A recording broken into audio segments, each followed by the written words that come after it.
Good morning, students. How are you? Have you enjoyed your Christmas holidays? Yeah, very good. So say your prayer. Thank you. நான் ஒரு நல்லாசிரியர், நான் உங்களுக்கு தாயாகவும் தந்தையாகவும் இருந்து முறையாக அன்போடு கல்வியை போதிப்பேன். நான் ஒரு நல்லாசிரியர், நான் உங்களுக்கு தாயாகவும் தந்தையாகவும் இருந்து முறையாக அன்போடு கல்வியை போதிப்பேன். நான் ஒரு நல்லாசிரியர், நான் உங்களுக்கு தாயாகவும் தந்தையாகவும் இருந்து முறையாக அன்போடு கல்வியை போதிப்பேன். Okay, students, take your social science book. Yeah, come to page number 113, 113. We are discussing about the Mughal Empire. So already we discussed about the three great Mughal rulers. So whom we have discussed? Yeah, Babur, Humayun, then Akbar. Yeah. In today's class we will discuss about the remaining the great Mughals. Yeah, so first Jahangir, then Shah Jahan, and finally Aurangzeb. Yeah. In next class we will discuss about the Mughal administration. Yeah, so today's class we will discuss about the remaining three great Mughals. Yeah, so Jahangir, Shah Jahan, and Aurangzeb. Yeah, so how they established their power. Yeah, so how they extend their power in India. So we will discuss in today's class. Okay, ma? So recall what we discussed in our previous class. Yeah. So first we discussed about the establishment of Mughal Empire. Yeah. So initially there were 6 great Mughal rulers. Yeah. So Mughal Empire was established in the year 1526 by Babur, but it continued till the British had captured the city of Delhi. Yeah. So till the British finally destroyed the virtually existing the Mughal Empire in the year 1857. Yeah. But the first 6 rulers of Mughal dynasty were considered as the great Mughals. Yeah. So first Babur, then Humayun, then Akbar, Jahangir, Shah Jahan, and Aurangzeb. So these 6 Mughal rulers were considered as the great Mughals. Yeah. So first Babur. Yeah. So Babur, he was born as Jahruddin Muhammad Babur. Yeah. So he was the founder of Mughal Empire in India. Yeah. So he was the great grandson of Daimur on his father's side. On his mother's side, he was the descendant of Great Khan. So that is, he is the 30th descendant of Genghis Khan. Yeah. So initially he was inherited Fargana, a small kingdom in Central Asia, when he was 12 years old. But after 10 years of adversity, he established himself as the ruler of Kabul. Yeah. Then in the year 1526, he was invited by the Lodi dynasty rulers. Yeah. So some of the rulers, so some of the nobles from the Lodi dynasty, that is Daulat Khan Lodi and Alam Khan. Yeah. So both invited Babur to invade India against Ibrahim Lodi. So in the Battle of Panipat, Babur defeated Ibrahim Lodi and established the Mughal dynasty in India with Agra as its capital. Yeah. Then later he defeated some of the rulers, like Rana Sanga and the chief of Chanderi and some Afghan chief of Bengal and Bihar in the upcoming battles, and he established the Mughal dynasty in India. So then he was followed by his son Humayun. Yeah. But Humayun, he was not able as like that of his father. Yeah. So Humayun was defeated by the Punjab governor Sher Shah. So Humayun had to escape from India and he lived in Iran. Yeah, so and he had to flee to Iran. Yeah. But after the death of Sher Shah, he recaptured the throne of Delhi. Yeah. So Humayun recaptured the throne of Delhi after Sher Shah was died. Yeah. Then Humayun was succeeded by his son Akbar. Yeah. So Akbar ascended the throne when he was 14 years old. Yeah. So Humayun's trusted general Bairam Khan became the regent and ruled on behalf of Akbar because Akbar was a minor. Yeah. So in the year 1556, so second battle of Panipat took place. So between Bairam Khan, so the regent of the Mughal dynasty, and between Bairam Khan and Hemu. Yeah, so Hemu, the general of Mughal dynasty. So he captured the throne of Delhi and ruled. Yeah, but Bairam Khan defeated and killed Hemu in the battle at Panipat. Yeah, then Bairam Khan was murdered in Gujarat later. Then Akbar ascended the full throne. Then we discussed about the conquest of women rulers. So women rulers defeated by Akbar. So first he defeated Rani Durgavati, then Rani Chand Bibi. Then the battle of Haldigati. So Akbar defeated Rana Uday Singh of Mewar and captured the fort of Chittur in 1568 and then Ranthambore in 1569. Then again he defeated Uday Singh's son Rana Pratap at the battle of Haldigati. Then we discussed about the commercial access to Arabia, Southeast Asia and China. Akbar captured Gujarat, and yes, which helped him to establish control over Gujarat's overseas trade with Arab and Europeans. At the same time, he captured Bihar and Odisha, and his victory over Bengal facilitated access to Southeast Asia and China. Then we discussed about his military campaigns in the northwest. That is, he captured Kandahar, Kashmir and Kabul to the Mughal Empire. Then he died in the year 1605. Then we discussed about Akbar's religious policy. So he understood that going hand to hand with Rajput will help him to consolidate the Mughal Empire. So he had a cordial relationship, so good relationship with the Rajput rulers. He had some of the Rajput nobles in the important positions in his empire. Then we discussed about his contribution to culture. So his Akbar's contribution to agriculture, culture.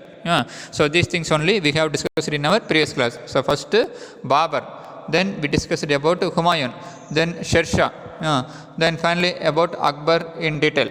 So Akbar, one of the greatest king in medieval India. So he was religiously tolerant person. So he treated all persons equally.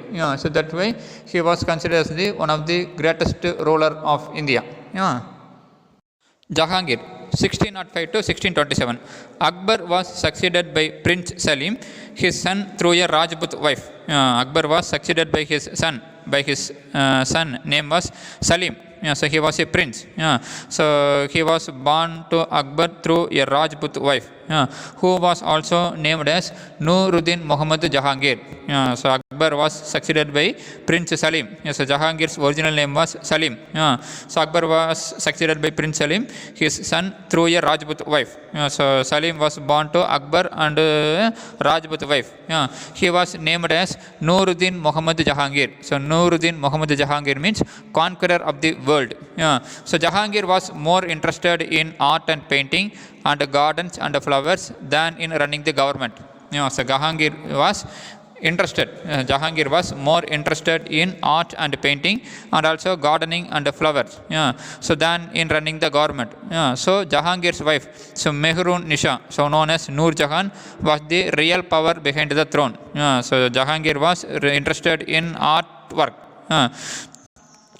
rather than running the government. So Jahangir's wife, Mehrun Nisha, known as Noor Jahan, was the real power behind the throne. So Jahangir carried on to some extent his father's tradition. So Jahangir carried out some of his father's tradition. So the toleration of religions of Akbar's time continued in Jahangir's time. So Jahangir followed his father's policy of religion. So he was tolerant towards other religions. So Jahangir, so his original name was Prince Salim. He succeeded Akbar. So Akbar and had a son. Akbar had a son, Prince Salim, through a Rajput wife. So he was named as Nuruddin Muhammad Jahangir. So that means conqueror of the world. So Jahangir was interested in art and painting. So Jahangir's wife, Mehrun Nisha, known as Noor Jahan, was the real power in the throne. So Jahangir carried out some of his father's tradition. The toleration of religions of Akbar's time continued in Jahangir's time also. So Jahangir, so he did a grave mistake, so during his period. So that is, he punished. So he killed the Sikh leader Guru Arjun. So from that time onwards, so the Sikhs began to oppose the Mughal dynasty. So what he did? So Jahangir ordered the execution. So execution means act of killing somebody as a legal punishment. So Jahangir ordered the execution of Sikh leader Guru Arjan for helping his rebellious son Khusro, who contested for the throne. So Jahangir's son Khusro wanted to capture the throne. So for that he involved in a rebellion. So rebellion means so to rise against the authority in order to capture power or in order to remove the power. So Jahangir's son Khusro so rose against the ruler Jahangir. So he was helped by, so Jahangir's son Khusro was helped by the Sikh leader Guru Arjun. So Jahangir ordered the execution of Sikh leader Guru Arjun. So this resulted in a prolonged fight. So prolonged means to make something last longer. So this resulted in a prolonged fight between the Sikhs and the Mughals. As a result of this confrontation, so confrontation means a situation in which there is angry disagreement between people. Confrontation means a situation in which there is an angry disagreement between a group of people. So as a result of this confrontation, the Mughals had to lose control over the trade routes to Afghanistan, Persia and Central Asia. So because if you see the Sikh people, they live in the north-western part of India. So they act as a trade link between India and the West Asian countries. So like Afghanistan, Persia and Central Asia. So the loss of Gandhar exposed India to invasions from the northwest. So the loss of Gandhar, so which is in Afghanistan, it exposed India to invasions from the northwest. Ahmednagar, though conquered by Jahangir, remained as a source of trouble throughout his reign. So Ahmednagar, though conquered by Jahangir, remained as a source of trouble throughout his reign. So Jahangir, his original name was Prince Salim. He was son of Akbar and a Rajput wife. So his original name was Nuruddin Muhammad Jahangir. Jahangir was interested in art and painting and gardening and flowers. So he did not take care of government. That is, he did not show much interest in government. So the real power is with his wife. So Mehrunisha, so known as famously called as Nur Jahan. So Jahangir carried out his father's religious policy to some extent. But the mistake so done by him was he ordered the execution of Sikh leader Guru Arjun because Guru Arjun helped his rebellious son. So helped Jahangir's rebellious son Khusro, who contested for the throne. So who fought for the throne. So this resulted in a prolonged fight. So Jahangir's order of the execution of Sikh leader Guru Arjun resulted in a prolonged fight between the Sikhs and the Mughals. As a result of this confrontation, the Mughals had to lose control over the trade routes of Afghanistan, Persia and Central Asia. So the loss of Gandhar exposed India to invasions from the northwest. Ahmednagar, though conquered by Jahangir, remained a source of trouble throughout his reign. Jahangir granted trading rights to the Portuguese and later to the English. So Jahangir granted trading rights to the Portuguese and later to the English. Damas Rowe, a representative of King James I of England, visited Jahangir's court, and this agreement paved the way for the establishment their first factory in Surat. So Jahangir granted the trading rights to the Portuguese. So in the year 1605, so what happened in India? So Jahangir came to the throne. But so Portuguese, they came to, so that is the Europeans. So came to India through sea route in the 15th century itself. That is in the year 1498 itself. In the year 1600, the English began to establish their trading company and tried to establish trade centers in India. So they have to get permission from the ruler. So they have to, if you want to establish a trading post in a country, means you have to get permission from the ruler. So King James I of England sent his representative Damas Rowe to get permission from the Indian ruler, so from the Mughal ruler Jahangir. So Jahangir granted trading rights to the Portuguese first and later to the English also. Damas Rowe, a representative of King James I of England, visited Jahangir's court, and this agreement paved the way for the British establishing their first factory in Surat. So after getting permission from Jahangir, the English established their first factory in Surat. So Surat, now it is in Gujarat. Okay, then Shah Jahan. So Jahangir was succeeded by his Shah Jahan. So 1627 to 1658. Prince Khurram, after a struggle for power, succeeded Jahangir as Shah Jahan, that is king of the world. So Shah Jahan means king of the world. So Nuruddin Muhammad Jahangir means conqueror of the world. So Shah Jahan, so the name it means the king of the world. So Prince Khurram, after a struggle for power, succeeded Jahangir as Shah Jahan. Shah Jahan ruled for 30 years. So from 1627 to 1658. So he ruled nearly for 30 years. He led a campaign against Ahmednagar and annexed it in 1632. So Ahmednagar, though conquered by Jahangir, it remained as a source of trouble throughout his reign. Then Shah Jahan, he led a campaign. So military campaign means military expedition. So in order to capture a place, so he sent his military. So that is the campaign. He led a campaign. Shah Jahan led a campaign against Ahmednagar and annexed it in 1632. Bijapur and Golconda were also conquered later. So Bijapur and Golconda were also conquered in later. So some Maratha warriors, notably Shaji Bhonsle. So who was Shaji Bhonsle? So he was father of Chhatrapati Shivaji. So we'll discuss about Chhatrapati Shivaji in our next unit in history. So some Maratha warriors, notably Shaji Bhonsle, entered the services of the Deccan kingdom and trained the bands of Maratha soldiers. So band means a group of Maratha soldiers to fight against the Mughals.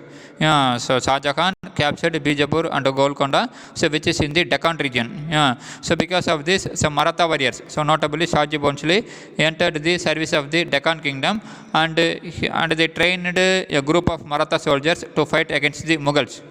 So there was a sustained resistance. So sustained means to provide with. So there was a sustained, so expected resistance. So resistance means act of using force to capture the throne.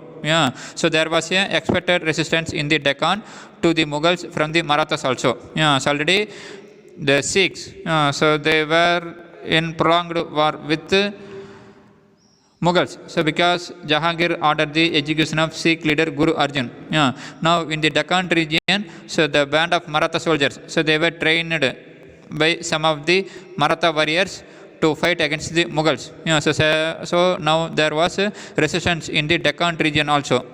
So Shah Jahan was intolerant. So intolerant means not willing to accept other ideas or beliefs. So not willing to accept the ideas of others or religion or belief of others. So Shah Jahan was intolerant towards other religions than Islam. In his reign came the climax of Mughal splendor. So splendor means great impressive. So impressive or great attractive. So in his period, so came the climax of the Mughal splendor, which we can discuss in our next lesson. So some Maratha warriors, notably Shaji Bhonsle, entered the services of the Deccan kingdom and they trained bands of Maratha soldiers to fight against the Mughals. So there was a sustained resistance in the Deccan region to the Mughals from the Marathas also. So Shah Jahan was intolerant. So that is, he did not accept the other religions. So he was intolerant towards other religions than Islam. In his reign only came the climax of Mughal dynasty, so Mughal splendor, which we will discuss in our next lesson. So Shah Jahan fell ill in the year 1657 and a war of succession broke out among his four sons. So Shah Jahan had four sons. So he fell ill in the year. So he is not well. So he fell ill in the year 1657 and a war of succession broke out among his four sons. Aurangzeb emerged successful after killing his three brothers, Dara, Shuja and Murad. So Shah Jahan had four sons, Aurangzeb, Dara, Shuja and Murad. So among them, so Aurangzeb emerged successful after killing his three brothers. Shah Jahan passed the last 8 years of his life as a prisoner in the Shah Burj of the Agra fort. Shah Jahan passed the last 8 years of his life as a prisoner in the Shah Burj of the Agra fort. So Agra fort, he spent his life, so last days of his life as a prisoner. So Shah Jahan, his name was Prince Khurram. So after a struggle for power, he succeeded Jahangir as Shah Jahan. So Shah Jahan means king of the world. So he ruled for 30 years.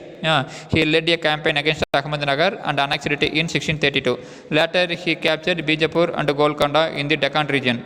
So that the Marathas so came under the Mughals.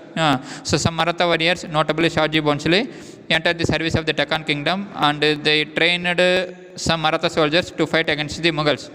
So now there is a sustained resistance, so expected resistance against the Mughal from the Marathas also. So Shah Jahan, so he was not like his great grandfather Akbar. So he was intolerant towards other religion other than Islam. In his reign came the climax of the Mughal splendor. So Mughals' greatness came to its climax. During the reign of Shah Jahan.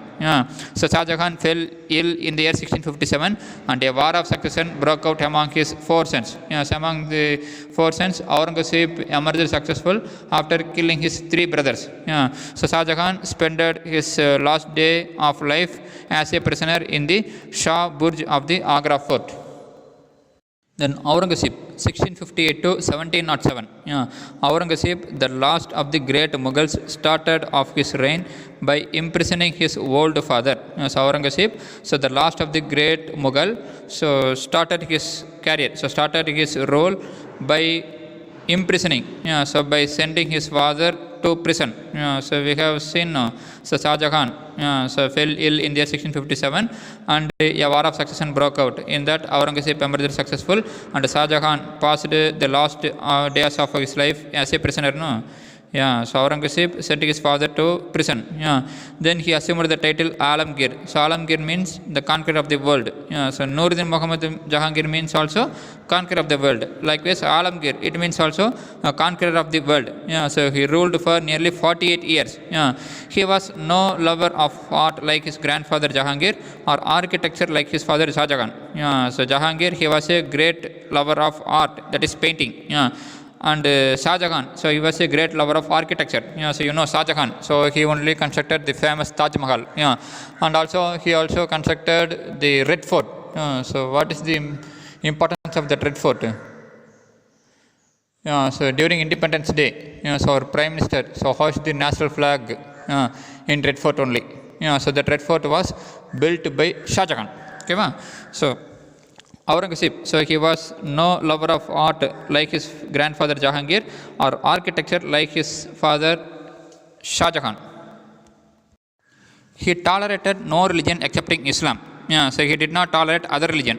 So he did not accept the ideas of others. So ideas or religion of others. He only accepted Islam.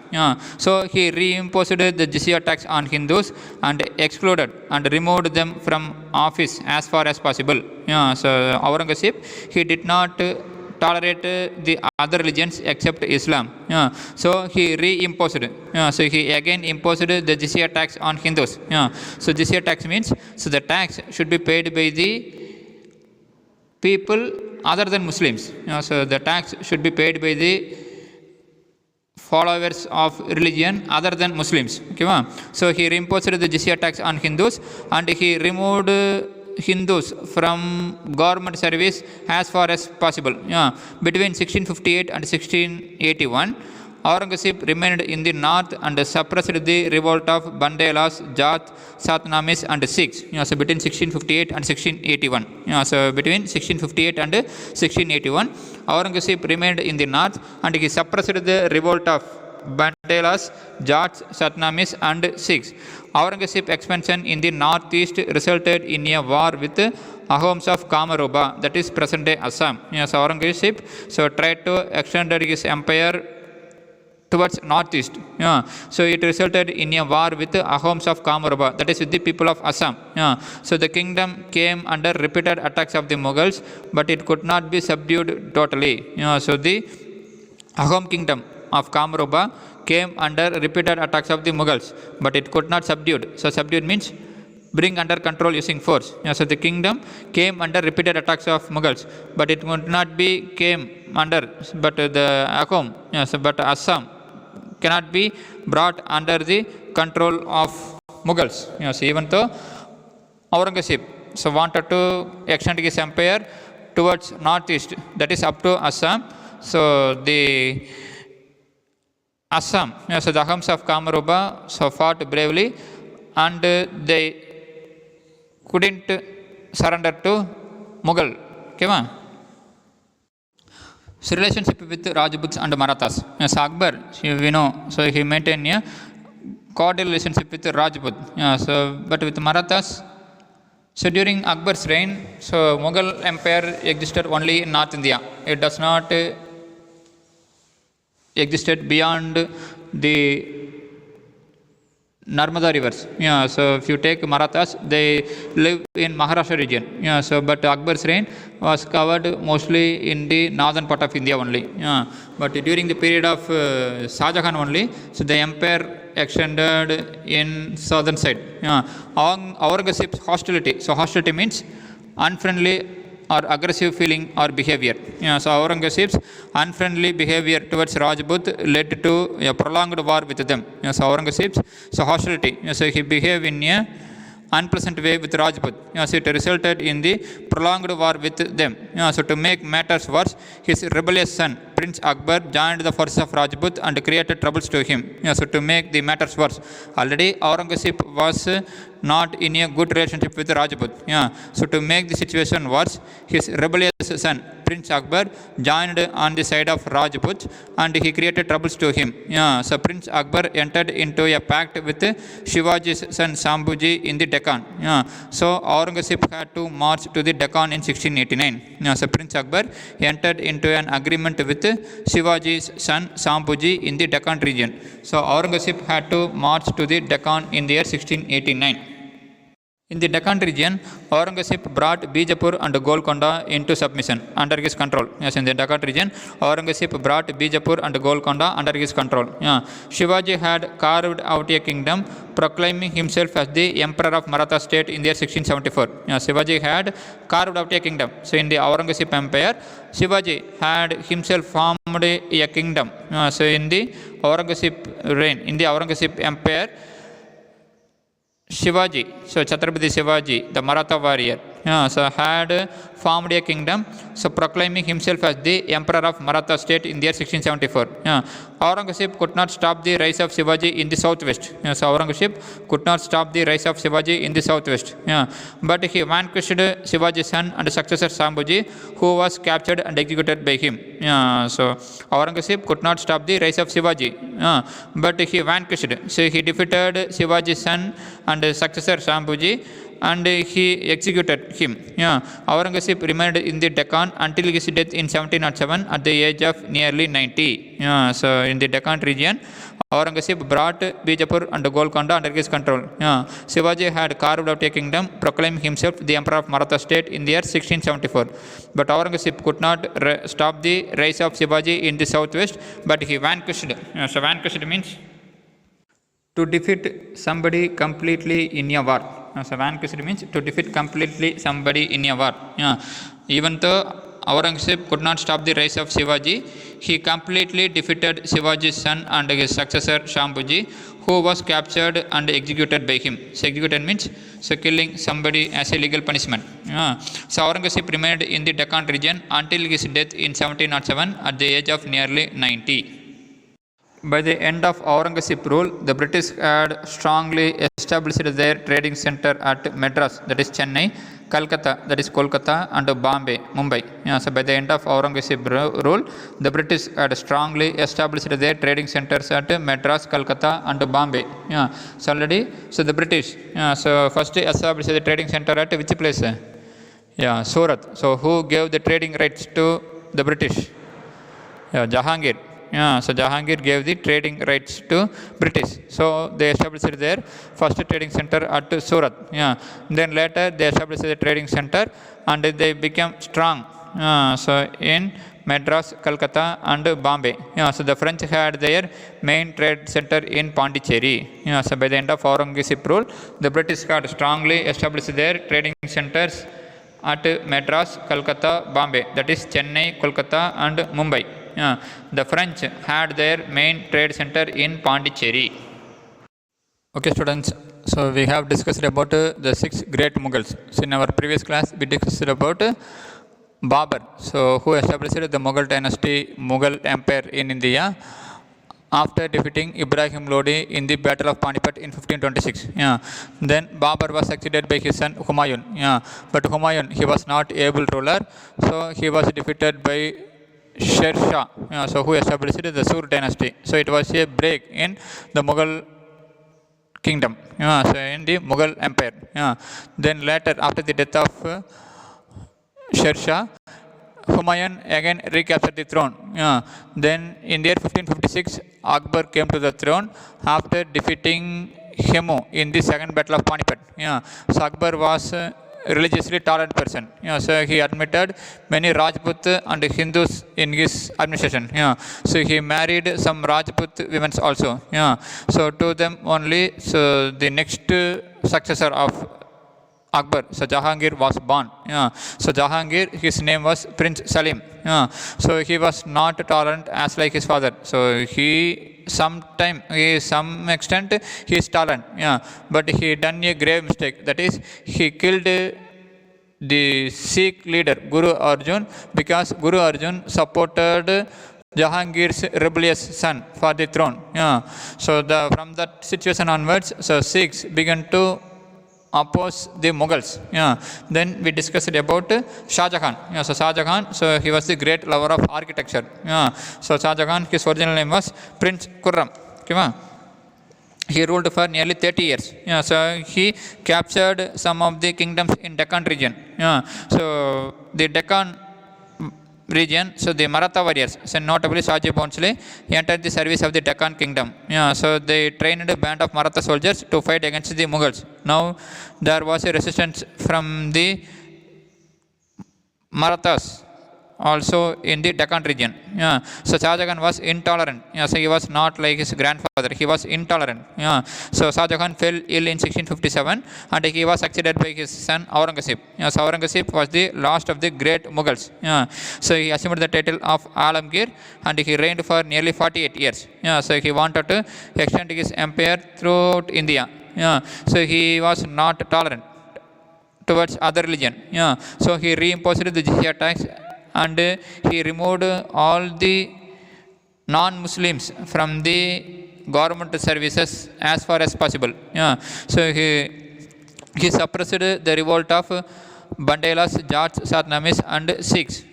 So then in the last day of his life, he had to face the rise of Maratha power. So though the Maratha power was established. So though the Maratha power was established by Shivaji, Aurangzeb could not stop the rise of Shivaji. But Aurangzeb can defeat the son of Shivaji. So the son of Shivaji was Shambhuji. So Aurangzeb ruled nearly for 48 years and he died in the year 1707. So by the end of the Aurangzeb rule, the British had strongly established their trading centers at Madras, Calcutta and Bombay. So apart from this, the French had their main trade center in Pondicherry. So today's class we discussed about the great Mughals. So the rulers of great Mughals. In tomorrow's class we will discuss about the Mughal administration. Okay students, take your book. Take page number 116. Textbook reading. Relationship with Rajput and Marathas. So that is your textbook reading. Then homework. So take page number 121. Sixth Roman letter. Give short answers. Second question. Mention Humayun recaptured the Delhi throne in 1555. So take page number 110. In that, so from the first paragraph, so first, the ninth line. So starting from the first, see the ninth line. With the help of the Persian ruler Shah Damash of the Safavid dynasty, Humayun succeeded in recapturing Delhi in 1555. So that is the answer for second question. So write it in your homework note and read it well. So thank you students. Have a nice day.